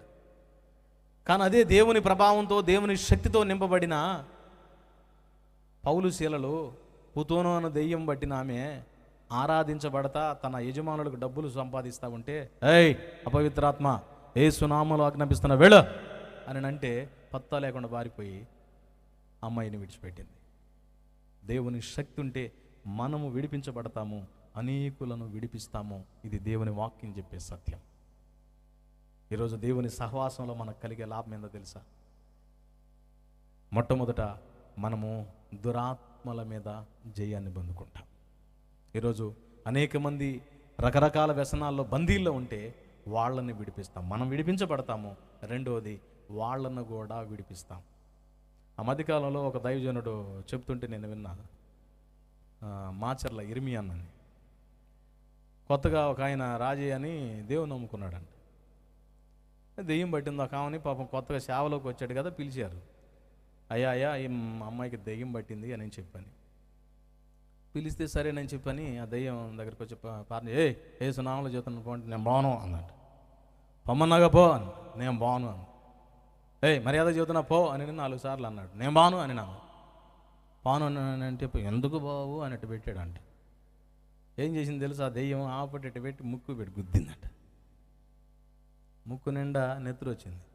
నేను బాగునరా అని మరే అంద కదా. ఈయనేం చేశాడు తెలుసా, పావు అంట అని మొదలు పెట్టాడంట. ఈ శరీరం ఆమెను కొడితే చివరికి ఏమైందంటే ఆమె గాయాల పాలైపోయింది. ఆమెను మళ్ళీ హాస్పిటల్ చేర్చాల్సి వచ్చింది. ఆ దయ్యం ఏం చేసిందో తెలుసా, మన జీవితంతో ఆడుకోవడానికి ఆ వ్యక్తిలో ఉన్నట్టు కనపడి కాసేపు ఏది ఇచ్చింది, దెబ్బ కొట్టబోయేటప్పుడు పక్క తప్పుకుంటుంది. జగిలేదు ఎవరికి, శరీరానికి. అందుకని అలా పారగొట్టడానికి ఈరోజు చాలామంది రకరకాల ట్రిక్కులు మొదలు పెట్టారు. పో నువ్వు అటు కాళ్ళు నుంచి పో, ఏళ్ళలో నుంచి పో, ఏం అవసరంలా. దేవుని శక్తి ప్రభావంతో నింపబడితే నువ్వు గద్దిస్తే చాలు, దయ్యాలు పారిపోతాయి. నీ నోటి ద్వారా స్తుతిస్తే చాలు, దయ్యాలు పారిపోతాయి. పోతాయా లేవా? పోతాయా లేవండి? పోతాయి. దేవుని స్తుతిస్తే చాలు, ఖచ్చితంగా దురాత్మలు పారిపోతాయి. కాబట్టి దేవుని సహవాసంలో మనకు కలిగేది ఏంటంటే దురాత్మల మీద విజయము, అలాగనే మన శరీరం మీద మనకి నిగ్రత కలిగిన శక్తి కలుగుతుంది. ఇది మనం గుర్తించాల్సిన సత్యం. దేవునికి స్తోత్రం కలుగును గాక. హల్లెలూయా. కాబట్టి ఆ విషయాన్ని గుర్తించాలి. రెండవ మాట నేను మీకు జ్ఞాపకం చేస్తాను. రెండవ మాట ఏంటంటే దేవుని సహవాసంలో మనకి చక్కని ఆలోచన కలుగుతుంది. ఈరోజు రకరకాల ఆలోచనలు, అవగాహన లేకుండా చాలామంది కష్టాల్లో పడిపోతున్నారు. వాళ్ళకి అవగాహన ఉండదు.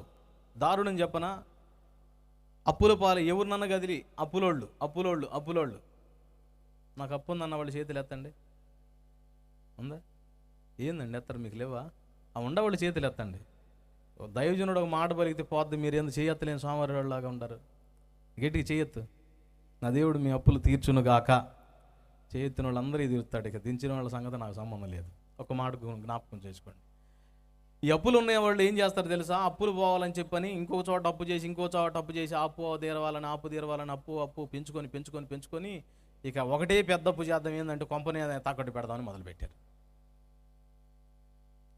అప్పుడు దాకా 3 లక్షలు ఉండదు, కొంప పెట్టినా 10 లక్షలు అవుతుంది. అరే 3 లక్షలే తీరవలేని వాడికి 10 లక్షలు ఎట్ట తీరుతావు బాబా? 10 లక్షలు ఎట్ట తీరుతావు? దేవుని పాదాల దగ్గరికి వెళ్ళాలి. యేసు ప్రభువుని నమ్ముకున్న కొత్తలో నాకు పుట్టిడని అప్పులు ఉన్నాయి. నేనేం చేశాను, చాలాసార్లు మీకు జ్ఞాపకం చేశా. ఏదో ఒక పని చేయాలని చెప్పి ఆ పనిలో దృష్టి పెట్టి నేను డబ్బులు సంపాదించాలనుకొని వెళితే చివరికి ఏమైందో తెలుసా, ఆ అప్పుకి డబల్ అయింది. ఇంకో ప్రయత్నం మొదలు పెడితే అది త్రిబుల్ అయింది. ఇదేంది, పాపం పెరిగినట్టు పెరుగుతుంది, నేను అది వదిలించుకోవాలని కదా వచ్చింది అని చెప్పని దేవుని పాదాల దగ్గరికి వెళ్ళి కన్నీరు గారిస్తే దేవుడు ఒక అద్భుతమైన ఆలోచన చెప్పాడు. ఒరే, నువ్వు చేయాల్సిన పని ఏంటంటే నా దగ్గరికి వచ్చి నన్ను అడగాలరా. నువ్వు పిచ్చి పిచ్చి పనులు చేసి రకరకాల సొంత ప్రయత్నాలు చేసి సొంత మార్గాలు వెళ్ళేవనుకో కుదరదు. నా మీద ఆధారపడు, నన్ను అడుగు, నేను చక్కని ఆలోచన చెప్తా, చక్కని జ్ఞానాన్ని ఇస్తాను, చక్కని తెలివిని ఇస్తాను. ఆ తెలివిని కనుక నువ్వు ఉపయోగించవనుకో అద్భుతమైన రీతిలో బయటపడతావు అని దేవుడు చెప్పాడు. ఇక్కడ మనం గమనించాల్సింది ఏంటంటే దేవుని సన్నిధిలోకి మనం వెళ్ళినప్పుడు, దేవుని సహవాసంలోకి వెళ్ళినప్పుడు దేవుడు చక్కని ఆలోచనను మనకిస్తాడు. Praise lord. అందుకే దేవుని వాక్యం చెప్పే మాట ఏందో తెలుసా, ఆత్మ సంబంధి అయిన వాడు అన్నిటినీ వివేచించును. అరే నాకు వచ్చే ఆదాయం ఎంత, నేను ఖర్చు పెట్టేది ఎంత, నేను కట్టే ఈఎం ఎంత, ఇది సరిపోతుందా, సూటబుల్ అవుతుందా, మరి దీన్ని ఎలా చేసుకోవాలి అని నువ్వు ఆలోచించావు, నీ వల్ల కాలేదు. పక్కన వాళ్ళ సలహాలు అడుగుతారు కొంతమంది. పక్కన వాళ్ళని నేను చెప్పనా, ఒకవేళ నువ్వు వెంబడించే దైవజనుడిని అడిగితే తప్పులేదు, ఎందుకంటే ఆయన దేవుని ప్రతినిధిగా ఉన్నాడు కాబట్టి ఒక చక్కని ఆలోచన చెబుతాడు. ఒకవేళ ఆయనకి దైవ ప్రేరేపణ లేదనుకో, ప్రార్థన చేసి చెబుతాలేమ్మా అని అంటాడు. నువ్వు కూడా ప్రార్థన చేసుకో, దేవుడు నాకు బయలుపరుస్తాడని చెబుతాడు ఆత్మ సంబంధమైన దైవజనుడు. అట్లా కాకుండా మనుషుల్ని అడిగామనుకో, మనుషులు ఏం సలహాలు ఇస్తారు తెలుసా? ఆ మధ్యకాలంలో ఒక ఆయన చేపలు కొట్టు పెట్టాడంట. ఏంటిది? చేపలు కొట్టు పెట్టాడంట. చేపలు కొట్టు పెట్టి ఆ బోర్డు పెట్టాడు, ఏమనంటే ఇక్కడ తాజా చేపలు అమ్మబడును అని పెట్టాడు. ఏంటిది? మీలాగానే మొత్తాన్ని పిలిచాడు. పిలిచి ఓపెనింగ్కి ఫంక్షన్ పెట్టిన తర్వాత, అబ్బాయి బాగుందా, మంచి వ్యాపారం పెట్టానా, సేల్ అయిద్దా అని నన్ను అంటే ఒకడు సలహా ఇచ్చాడంట. అరే నేను అడుగుతున్నాను, ఇక్కడ చేపలు తాజా చేపలు అమ్మబడునంటే ఇక్కడ కాదు అక్కడ అమ్ముతారా? ఎవడరా ఇచ్చేళ్ళకుండా అన్నాడంట. అబ్బాయి పెయింట్ తీసుకురారా అని తీసుకొచ్చాడు. ఇక్కడ అనేది దుడిపేశాడు. ఇంకేముంది? తాజా చేపలు. అవతల పోయిన తర్వాత ఇంకోటి కనపడితే బాగుందా, తాజా చేపలు అమ్మబడంటే, అరే తాజా లేని అమ్ముతున్నావు ఎందుకు నువ్వు? తాజాని ఎవడన్నా పెడతాడంటారా? తాజా కాకపోతేనే కదా తాజా అని చెప్పేది అని అన్నాడంట. సరేనని చెప్పని ఆ తాజా కొట్టేశాడు. ఇంకొద్దిగా ముందు పోయిన తర్వాత ఇంకొకడిని అడిగాడు, ఏమని, చేపల కొట్టు బాగుందా పేరు అని అంటే వాడన్నాడంట, ఇక్కడ చేపలు కాదు ఏం దోళ్ళ బర్రెలు అమ్ముతారంట తెక్కలోడా. ఇప్పుడు ఇది కూడా కొట్టేయాలి. ఇప్పుడు ఏమి మరి ఇక్కడ కొట్టి ఏందని ఎడ తెలిసిద్ది?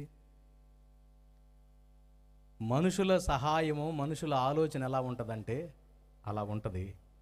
దేవుని ఆలోచన చక్కని జ్ఞానంతో నింపబడుతుంది. చెయ్యి పట్టుకొని చక్కని ఆలోచన చెప్తాడట. అన్యజనుల్లో నుంచి దేవుని వైపు తిప్పబడుతున్నారు చాలామంది. అపోస్తలులకు ఒక సమస్య వచ్చింది. ఏమనంటే అన్యజనుల్లో నుంచి చాలామంది దేవుని వైపు తిప్పబడుతున్నారు కదా, మరి వీళ్ళు వెళ్ళి ఏమో విగ్రహ సంబంధమైనవి తింటా ఉన్నారు, అటు ఇటు కలగాపులగం చేస్తున్నారు. ఇప్పుడు దేవుని పిల్లలు ఎవరో దెయ్య పిల్లలు ఎవరు ఏం అర్థం కావట్లేదు, అన్యజనుడు ఎవరో దేవుని నమ్మిన వాడెవరో ఎవరికి అర్థం కావట్లేదు, ఏం చేయాలి అని ఒక ఆలోచనలోకి వచ్చారు. ఈ ఆలోచనలోకి వచ్చినప్పుడు వాళ్ళందరూ కూర్చొని మాట్లాడుకుంటున్నప్పుడు యాకోబు కూర్చున్న తర్వాత ఒక మాట మాట్లాడాడు. అయ్యా మనం ఒక ఆలోచన చేద్దాము, ఇట్లా కాదు, మరి ఏం ఆలోచన చేద్దాము అని చెప్పని వాళ్ళందరూ కలిసి ఏక మనసులో ఏం చేశారో తెలుసా? ఒక చోట కూర్చున్నారు. కూర్చొని మాట్లాడటం మొదలుపెట్టిన తర్వాత పరిశుద్ధ ఆత్మదేవుడు వాళ్ళ మధ్యలోకి వచ్చాడట. మీరు ఒకసారి అపోస్తల కార్యము చూడండి, 15వ అధ్యాయం. అపోస్తల కార్యం 15వ అధ్యాయం 13వ వచనం నేను చదువుతా చూడండి. వారు చాలించిన తర్వాత యాకోబు ఇట్లనెను, యాకోబు మాట్లాడుతున్నాడు ఇక్కడ. తర్వాత 28వ వచనం చదువుతాను. విగ్రహములకు బలి ఇచ్చిన వాటిని, రక్తమును, గొంతు బిసికి చంపిన దానిని, జారత్వమును విసర్జింపవలెను. ఈ అవశ్యమైన వాటికంటే ఎక్కువైన ఏ భారము మీ మీద మోపకూడదని పరిశుద్ధాత్మకును మాకును తోచెను. వీటికి దూరముగా ఉండుటకు జాగ్రత్త పడితేరా అది మీకు మేలు, మీకు క్షేమము కలుగునుగాక. దేవునికి స్తోత్రం. మూడవది జారత్వము. జారత్వ పాపం చేయకూడదు. వివాహం జరిగినప్పుడు చేసేది వ్యభిచారము, వివాహం కాని వాళ్ళు చేసేది జారత్వం. జారత్వమైన వ్యభిచారమైన ఆ రెండు పాపాలు జరగకూడదు. దేవుడు అందుకే నరుడు ఒంటరిగా ఉండటం మంచిది కాదని భార్యని ఇచ్చాడు కనుక భార్యతో భర్త, భర్తతో భార్య వాళ్ళు జీవితాన్ని కలిగి ఉండాలి. ఇక 4వది రక్తాన్ని కూడా తినకూడదు. కొంతమంది రక్తాన్ని తీసుకొచ్చి తింటారు, అది తినకూడదు అన్నాడు. ఈ 4 తప్ప ఇక మిగతా వాటిల్లో కొంచెం వెసులుబాటు ఉంది, జాగ్రత్త, మీ అనుకూలతను బట్టి చూడండి అని నేను చెప్పి దేవుడే అవకాశాన్ని ఇచ్చాడు. ఇది ఎప్పుడు జరిగింది? అపోస్తలులందరూ కూర్చున్నప్పుడు, వాళ్ళు చక్కని ఆలోచన కొరకు అడిగినప్పుడు.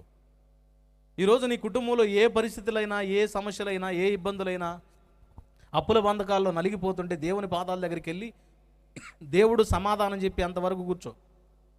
నీ పనికి వెళ్ళి పని చేసుకో, పని అయిపోయిన తర్వాత సాయంకాలానికి ఏకాంతంగా వెళ్ళు, ఏడవ చోటుకి వెళ్ళి కూర్చో, దేవా నా సంగతి ఏందని అడుగు. ఇప్పుడు నీకు ఎవరో నాకు ₹1,00,000 ఇస్తానంటే పనికి పోయి వచ్చి మళ్ళీ సాయంకాలం పోయి అడుగుతావు కదా, మళ్ళీ తెల్లారిపోయి కూడా అడుగుతావుగా. అట్లా 10 రోజులు వాయిదా అయితే 10 రోజులు వెళ్తావుగా. అదే టైపులో యజమానుడైన క్రీస్తు దగ్గరికి వెళ్ళు, ఆయన ఒక చక్కని ఆలోచన చెబుతాడు, లేకపోతే మరొక మార్గం చూపించి అసలు నీ అప్పే అడ్రస్ లేకుండా నా దేవుడు తీర్చగలడు. కొడితే గట్టి కొట్టు, సగం ఎందుకు అటు ఇటు కాకుండా. ఏమన్నా డబ్బులు ఇమ్మన్నానా నేను? 3వ మాట చెప్తాను. దేవుని సహవాసములో మనకి ఆదరణ కలుగుతుంది. 2వ కొరింథీయులకు రాసిన పత్రిక ఒకసారి చూడండి, 1వ అధ్యాయము 4వ వచనం.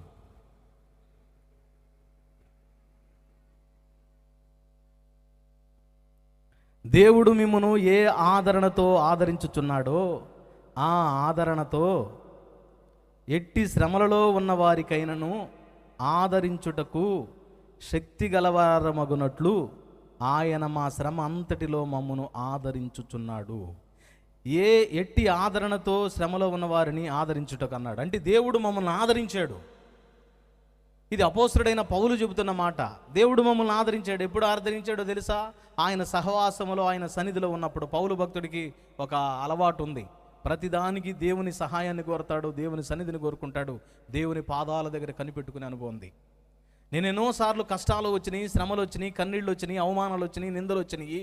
అలాంటి పరిస్థితుల్లో ఉన్నప్పుడు నన్ను ఆదరించింది ఎవరో తెలుసా? దేవుడే.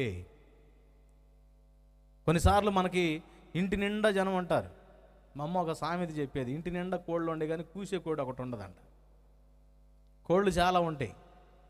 ఆ కోడి కూతి తెల్లారగట్టలు లెగుద్దామని చెప్పి, ఇప్పుడంటే అలారాలు వచ్చినప్పుడు లేవు కదా, లెగుద్దామని చూస్తే ఇంటి నిండా కోళ్ళు ఉండే కానీ కూసేది లేదంట. అట్నే ఇంటి నిండా కొంతమంది జనం ఉంటారు, కానీ మన మనసుని అర్థం చేసుకొని మనల్ని ప్రేమించి మనతో మాట్లాడి మనకు ఒక అభిప్రాయ ప్రకారం నడుచుకునే వాళ్ళు మనకుండరు. అప్పుడు మనం ఏమవుతామంటే అందరూ ఉన్నప్పటికీ ఏకాకిగా మారిపోతాం. ఈ ఒంటరితనంలో కూడా మనము దేవుడు మనకి ఆదరణనిస్తాడు అన్నాడు. నేను ఆ పక్కన నుంచొని ఉంటే ఒక ఆయన, పెద్ద ఆయన, గుడ్డి ఆయన, కళ్ళు లేవు బాబు.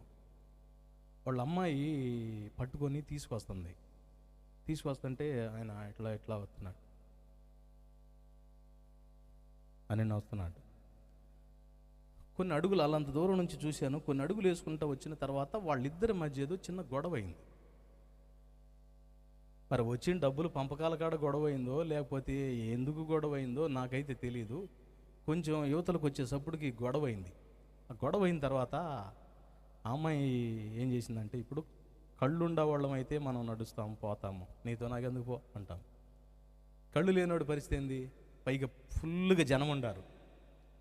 అప్పటికే కొంతమంది ఆడ తప్పిపోయారు, ఏడ తప్పిపోయారని, మా పిల్లోడు కనపడలేదు, అమ్మాయి కనపడలేదు, అబ్బాయి కనపడలేదు, లేకపోతే మా ఆయన కనపడతలేదు, మా ఆవిడ కనపడతలేదు. ఆడ కూర్చుంది నేను వచ్చినప్పుడు, ఇప్పుడు నేను ఆడ కూర్చున్నాను, ఏడ కూర్చున్నాను, అసలు ఆ స్థలం ఏదో నాకు కనపడతలేదు అని చెప్పని రకరకాలుగా చెబుతున్నారు. ఏది కళ్ళు ఉండేవాళ్ళ పరిస్థితే. ఇప్పుడు కళ్ళు లేనోడి పరిస్థితి ఏంది? ఇంకా అమ్మ ఏం చేసిందో తెలుసా? వెళ్తానని అంటే ఆయన ఏం చేశాడంటే పట్టుకున్నాడు, గట్టిగా పట్టుకున్నాడు, ఇట్లా పట్టుకున్నాడు, అటు మళ్ళీ ఉంది, ఇట్లా పట్టుకున్నాడు. పట్టుకుంటే ఆ అమ్మ ఏం చేస్తుందో తెలుసా? ఈ మోచేయి పెట్టి ఆయన డొక్కలో గుద్దుతుంది. డొక్కలో గుద్దింది, ఈ డొక్కలో గుద్దింది, ఈ డొక్కలో గుద్దింది, ఈ పక్క ఆ పక్క ఊపిరాడకుండా బలంగా గుద్దుతూ ఉంది. ఇటు మళ్ళిన తర్వాత పట్టుకొని ఇట్లా పెట్టి గుద్దుతుంది. గుద్దుతుంటే ఆయన ఏడుస్తా అంటాడు, అమ్మా నన్ను దాటిపోబాకమ్మా, నన్ను వదిలిపెట్టిపోతే నేను ఇక్కడి నుంచి ఎట్లా దాటిపోతానమ్మా, ఈ జనంలో నేను ఎక్కడ పడతానో, ఎక్కడ జనం దొక్కుతారమ్మా, నీ దండం పెడతా బాబాకంటే. చిన్న కనికరం కూడా లేకుండా అమ్మాయి గుద్దటం మొదలుపెట్టింది. బలంతాన గుద్దటం మొదలుపెట్టింది. నాకు అప్పుడు అనిపించింది, ఆయన ప్రాణంతోనే ఉన్నాడు, కూతురు ఎదురుగానే ఉంది, కానీ కొట్టింది. ఆయన పట్టించుకొని నేనున్నాను అనేవాళ్ళు ఎవరున్నారు? కానీ నేను చెప్పనా, అలాంటి సమయంలో సైతం యేసుక్రీస్తు నీకు తోడై ఉన్నాడు. యేసుక్రీస్తు నీకు తోడై ఉన్నాడు. ఆదరణ లేక అల్లాడిపోయే వేళ, శోధనలో కృంగిపోయే వేళ నీ స్థితిని చూసి మార్చే దేవుడు ఆయన ఉన్నాడు. ఆయన పాదాల దగ్గరికి రా, ఆయన పాదాలు పట్టుకో. దేవా, నువ్వు తప్పితే నాకు దిక్కు లేదు, నువ్వే నాకు ఆశ్రయం, నాకు సమాధానం ఇవ్వు దేవా అని అంటే దేవుడు ఖచ్చితంగా నీకు సహాయం చేస్తాడు. ఆయన వాస్తవానికి మనం అనుకుంటాం మన జీవితం అందరూ ఉన్నారు అని అనుకుంటాం. కొన్నిసార్లు అందరూ వదిలేసిపోయినప్పుడు ఒంటరితనం ఏర్పడేది ఎందుకో తెలుసా? ఆ సమయంలోనైనా మనుషుల విలువను గుర్తించి వాళ్ళు ప్రేమ, ఆప్యాయత, అనురాగాలు కొంతవరకే ఉంటాయని, దేవుడు అంతకంటే ఉన్నతంగా నిన్ను ప్రేమించాడనే సత్యాన్ని గుర్తిస్తావని.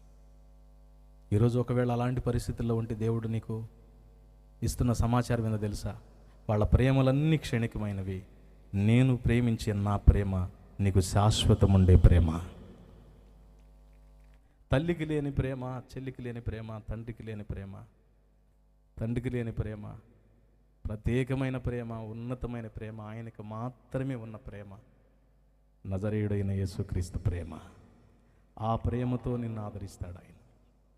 నా దగ్గరికి రా, నేను నిన్ను ఆదరిస్తానని అపోస్తలుడైన పౌలు చెప్తున్నాడు. ఆయన మమ్మల్ని ఎట్టి ఆదరణతో ఆదరించెను, అదే ఆదరణతో మేము మిమ్మల్ని ఆదరించగలవారమగునట్లు అన్నాడు. ఈరోజు కొంతమంది ఆదరణ లేక కుమిలిపోతా ఉంటే ఆదరించే మనసు నీకు ఉండదు. కొంతమందికి ఉండదండి, కొంతమందికి ఉండదు. తల్లి లేదే, తండ్రి లేదే అని చెప్పని కొంతమంది అత్తలు ఉంటారు, కొంతమంది మామలు ఉంటారు, కొంతమంది కోడళ్ళు ఉంటారు. వాళ్ళు వృద్ధాప్యంలోకి వచ్చి జవసత్వాలు కుంగిపోయి మంచానికి పరిమితం అయిపోయి ఉంటే, అరే నేను కూడా ఒక రోజుకి మరలా అదే పరిస్థితికి వస్తాను కదా. ఈరోజు ఆమె ముసలిదయింది, నేను కుర్రదాన్ని అయ్యాను, వయసులో ఉన్నాను, కానీ ఏదో ఒక రోజు నేను కూడా వృద్ధాప్యంలోకి వస్తా కదా అని ఆలోచించి ఆమె తల్లిగా భావించి, అత్తను కూడా సైతం తల్లిగా భావించి పట్టించుకునే కోడళ్ళు ఎంతమంది ఉన్నారండి? పట్టించుకోరు. కొంతమంది అత్తలు కూడా అంతే మిడవాలంగా తయారవుతారు. అరే ఒకప్పుడు నేను కోడలుగా ఉన్నాను కదా, మళ్ళీ నాది దిగిపోయే గవర్నమెంట్ కదా, ఓపిక నశించిపోయి మంచానికి పోతా కదా, ప్రేమించాలి కదా అని అనుకోకుండా సేమిరంతో ఎగస్టాలు చేసేవాళ్ళు ఉన్నారు. కొంతమంది అల్లుళ్ళు అంతే. నేను చెప్పనా, అందుకే మనుషులను నమ్మే కంటే, రాజులను నమ్మే కంటే యెహోవాను ఆశ్రయించుట మేలు. యేసును ఆశ్రయించు, దేవుని సహవాసంలోకి రా, దేవుని సన్నిధిలోకి రా, ఆయన పాదాలు పట్టుకో, ఆయన గొప్ప ఆదరణను నీకు కలుగజేస్తాడు. ఆమేన్. నాలుగో మాట చెప్పి నేను ముగిస్తాను. దేవుని సహవాసంలో మనకి దైవికమైన చక్కని జ్ఞానం మనకు అబ్బుతుంది. ఆలోచన చెప్పేవాడే కాదు, చక్కని జ్ఞానాన్ని కూడా దేవుడిస్తాడు. ఒక్కొక్కసారి మనం చేసే పనులు జ్ఞానహీనమైన పనులు చేస్తారు. బైబిల్ గ్రంథంలో 3 రకాల జ్ఞానాల గురించి రాయబడి ఉంది. మనుషుల సంబంధమైన జ్ఞానం ఉంది. 1 కొరింథీయులకు రాసిన పత్రిక 2వ అధ్యాయం 4వ వచనంలో చూస్తే మనుషుల జ్ఞానము అంటాడు. అలాగే యాకోబు రాసిన పత్రిక 4వ అధ్యాయం 15వ వచనంలో చూస్తే అక్కడ దయ్యాల జ్ఞానం ఉంటుంది. ఆ కింద వచనాల్లో 16, 17 వచనాల్లో చదివితే పైనుండి వచ్చిన జ్ఞానము అంటాడు. అంటే మనుషుల జ్ఞానం ఉంది, దయ్యాల జ్ఞానం ఉంది, దేవుని జ్ఞానం ఉంది. మనుషుల జ్ఞానం చదువు నేర్చుకుంటాం, విద్య ఉపయోగమే, మనకు అవసరమే, చదువుకోవాలి చక్కగా. మీరందరూ చదువుకోవాలని నేను మనసారా కోరుకుంటున్నాను. చదువుకోవటమే కాదు, చదువుకున్న వాళ్ళు ఉంటే మీరు ఎగ్జామ్స్లో మంచి మార్కులతో యేసుక్రీస్తు నామంలో క్వాలిఫై అగుదురుగాక. ఒకవేళ చదువుకొని అయిపోయిన వాళ్ళైతే నా దేవుడు ఖచ్చితంగా ఆయన ప్రణాళికలు ఉంటే నీకు ఉద్యోగం కూడా అనుగ్రహించునుగాక. చదువు అవసరమే కొంత జీవితాన్ని గడపడానికి భౌతిక సంబంధంగా. చదువు నేను వద్దనను కానీ మానవ సంబంధమైన జ్ఞానం అవసరమే. అయితే దయ్యాల జ్ఞానం కూడా ఉంది. దయ్యాల సంబంధమైన జ్ఞానాన్ని దేవుడు ఇష్టపడాడు. ఎందుకంటే ఆ దయ్యాల జ్ఞానము మనల్ని నాశనానికి, పతనానికి తీసుకెళ్తుంది. మన జీవితాలని పాడైపోవడానికి కారణం అదే. ఈరోజు చాలామంది దయ్యాల జ్ఞానంతో నింపబడిన వాళ్ళు చాలామంది ఉన్నారు. ఆ జ్ఞానం మన పతనానికి తీసుకెళ్ళేది కనుక ఆ దయ్యాల జ్ఞానంతో నింపబడిన వాళ్ళకి సంతోషం ఉండదు, సమాధానం ఉండదు. ఊరకూరని ఎగిరి పడతారు, కోప్పడతారు, ఎదుటి వాళ్ళని ద్వేషించడం మొదలు పెడతారు.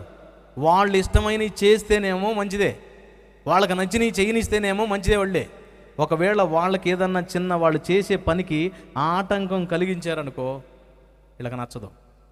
సెల్ ఫోన్ వాడొద్దురా అనిద్ది అమ్మ. ఆ మధ్యకాలంలో సెల్ ఫోను వద్దన్నదని ఉరిపెట్టుకొని చచ్చిపోయాడంట చిన్నపిల్లోడు. నా దగ్గర వీడియో కూడా ఉంది. వాళ్ళమ్మ అది వద్దురా, చూడొద్దురా అని చెప్పందంట. అటు చూసి ఇటు చూసి వెళ్ళాక పండుకొని నిద్రపోయిందామే, లేచేలోపు వీడు ప్రాణం తీసుకొని చనిపోయాడు. మరొకడైతే విచిత్రంగా వాళ్ళమ్మ సెల్ ఫోన్ ఇవ్వలేదని పండుకున్న ఆమెని చంపేశాడు. అంటే వాడికి నచ్చితే ఓకే, నచ్చకపోతే ప్రాణం తీసుకోవటమో ప్రాణం తీయటమో చేస్తాడు. ఇది దయ్యాలతో జ్ఞానంతో నింపబడింది.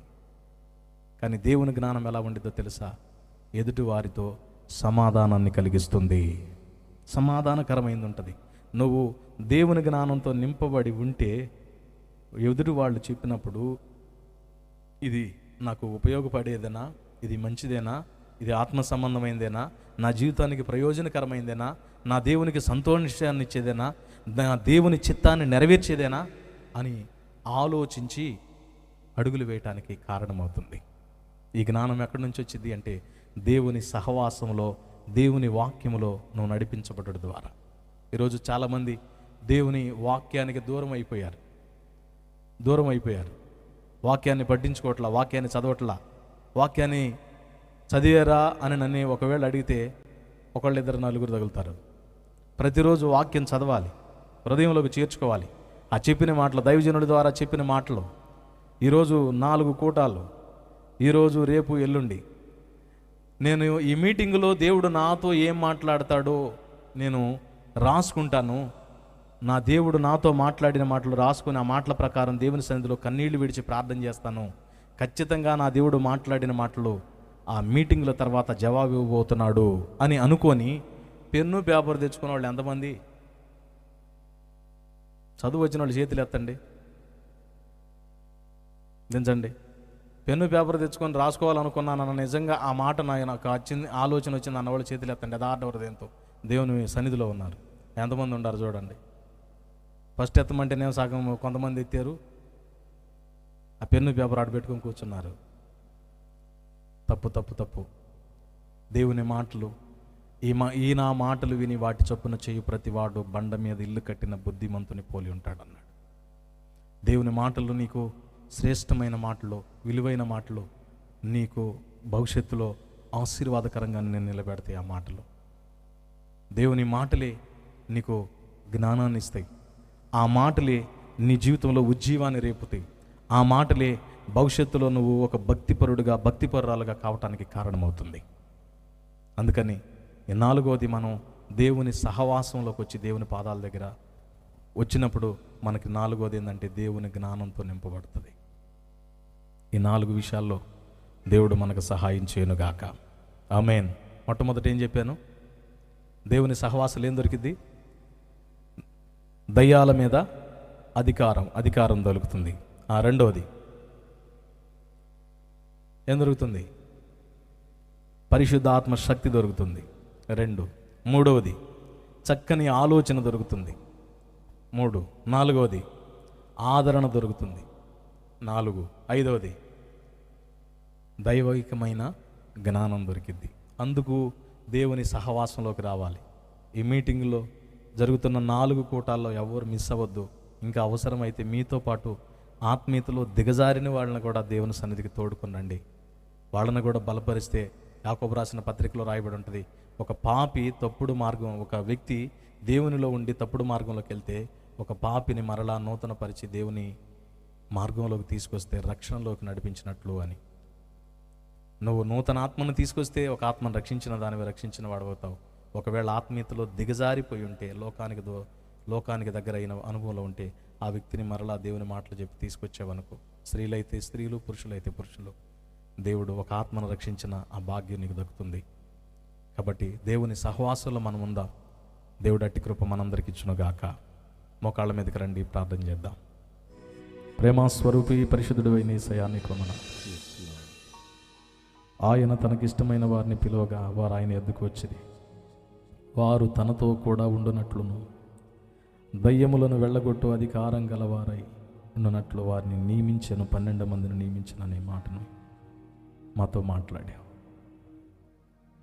నీ సహవాసం మాకు అవసరమని, నీ సహవాసంలోనే సమస్తము సమృద్ధి ఉందని మాతో మాట్లాడావు. నీ సన్నిధికి దూరమైన మేము ఈరోజు సమీపించాం దేవా. ప్రత్యేకంగా నాయన ఈ 4 కూటాలు మా కొరకు ఏర్పాటు చేశావు. సంఘంలో కలుసుకుంటాం, కానీ ఇక్కడ అరణ్య ప్రాంతంలో మేము కలుసుకున్నాం దేవా. మా మధ్యలో మీరు ఉన్నారు. ఈరోజు మా మధ్యలోకి వచ్చారు. మీ సన్నిధి మా మధ్య ప్రత్యక్షపరిచారు. అందుకై స్తోత్రాలు ప్రభువా. ఈ 4 దినాలు మీరు మాతో ఉండబోతున్నందుకై వందనాలు. ఈ 4 దినాల తర్వాత ఒక గొప్ప అభిషేకముతో నింపబోతున్నందుకై స్తోత్రం. నీ ప్రభావంతో నింపబడి వెళ్ళినప్పుడు ఉన్నాయి అద్భుతమైన పాత్రలుగా నీ మహిమ కొరకు వాడబడుదురుగాక. మాలో ఉన్న సమస్త దోషములన్నిటినీ తొలగించి నీ బిడ్డలందరినీ మీ మహిమ కొరకు వాడుకో. రక్షణ లేని వారికి రక్షణ మారు మనసు దయచేయండి. రక్షణ పొంది ఇంకా దిగజారిన అనుభవంలో ఉన్న వారిని లేవనెత్తండి నా ప్రభువా.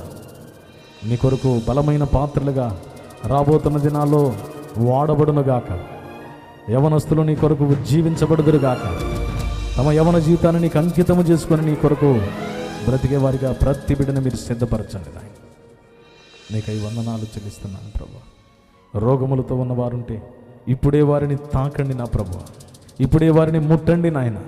యేసు నామములో వారికి స్వస్థత కలుగునుగాక, విడుదల కలుగునుగాక, మోయబడిన గర్భములు తెరవబడునుగాక.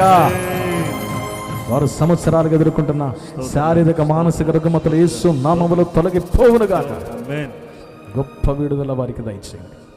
హృదయంలో నెమ్మది, సంతోషం, సమాధానం, దేహమునకు ఆరోగ్యం, ఆత్మకు అభిషేకము వారికి అనుగ్రహించి వారు నప్పుల బంధకాల్లో నుండి కూడా విడిపించి గొప్ప విజయోత్సవంతో నేను మయంపరుచుకునే వారిగా సహాయం చేయమని యేసుక్రీస్తు నామంలో ప్రార్థించి వేడుచున్నాము తండ్రి. ఆమేన్.